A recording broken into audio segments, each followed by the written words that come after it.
Hello there, Sev here from Motorhome Dealer Group, and welcome to this video guide on the Dometic or Electrolux 4201 or 11 three-way fridge freezer. So this is essentially the three-way fridge freezer that looks like this. Now there is a version, it's the 4200 or the 4210, that does not have the automatic ignition, so you would have a manual igniter in this position. Otherwise, largely they are the identical unit. Of course, this particular unit is the 01 or the 11 model that has the electronic igniter.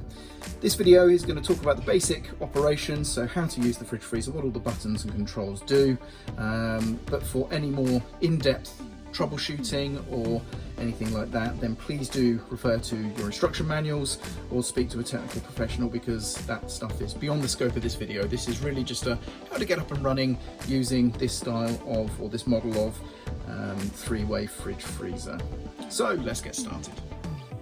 So first things first, let's go through the controls. So of course we have a series of buttons along this top panel here.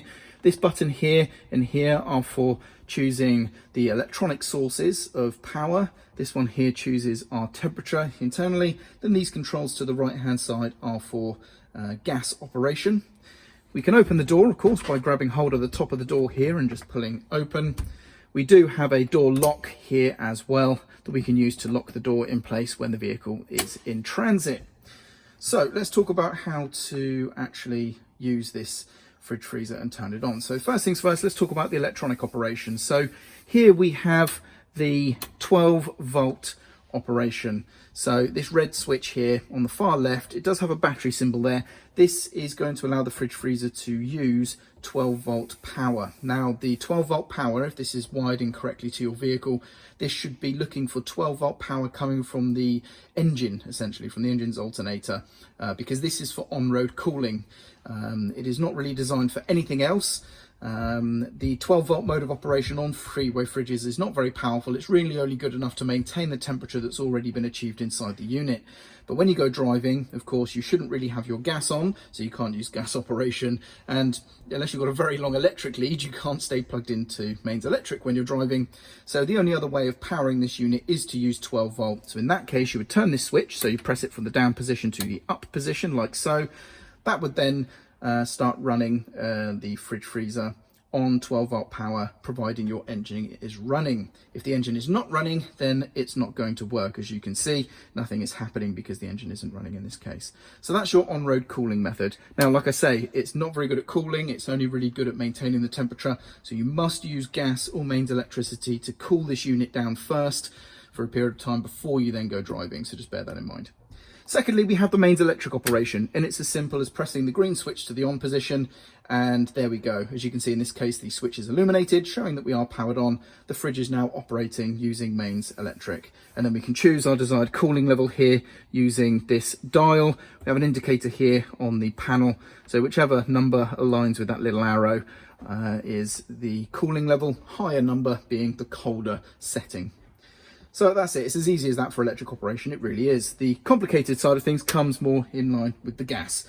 Now we have an electronic automatic igniter here, as you can see. If I flick that on, it's going to pulse. It's going to flash, but at the same time be trying to ignite the gas inside the unit.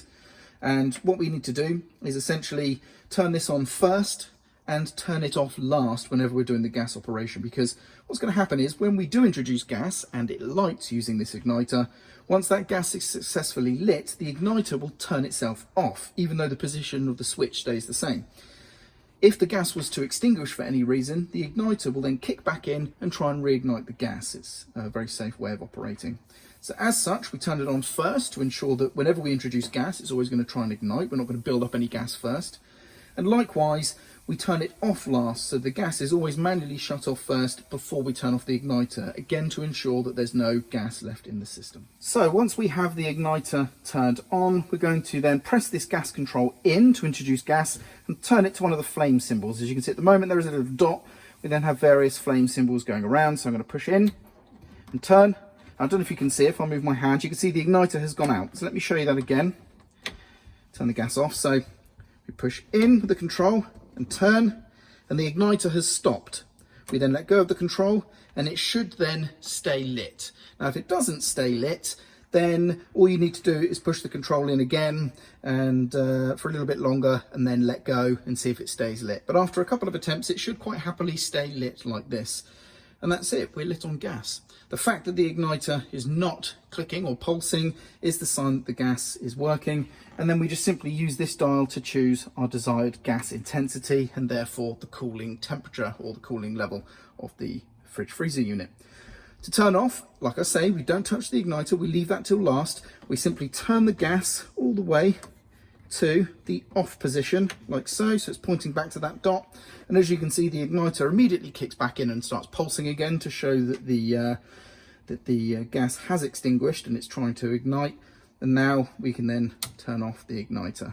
Easy as that. Next up, let's talk about the door operation. So of course, just pulling like so is going to open or close the door. I don't know if you can see, we have two holes just here, and this button is going to push down and grab hold of one of those holes, nice and easy. We press the green button that way, so towards the edge of the door, not down, so you're pressing that way to get the button to pop back up, and we can reopen the door again. Now by default, this button is going to be pushing on the outermost hole there to keep the door as closed as possible. But as you can see, we can actually use an inner hole there.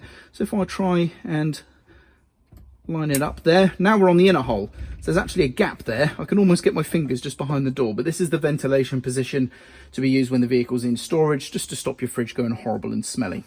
And again, to open, we press the button sideways, and close the door properly and lock if we need to.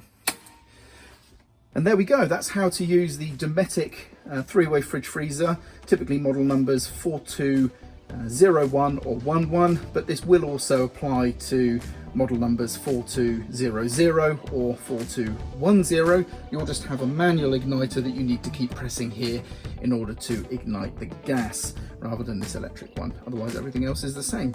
But there we go, hopefully you found this video useful. I'm Sev, and thank you very much for watching.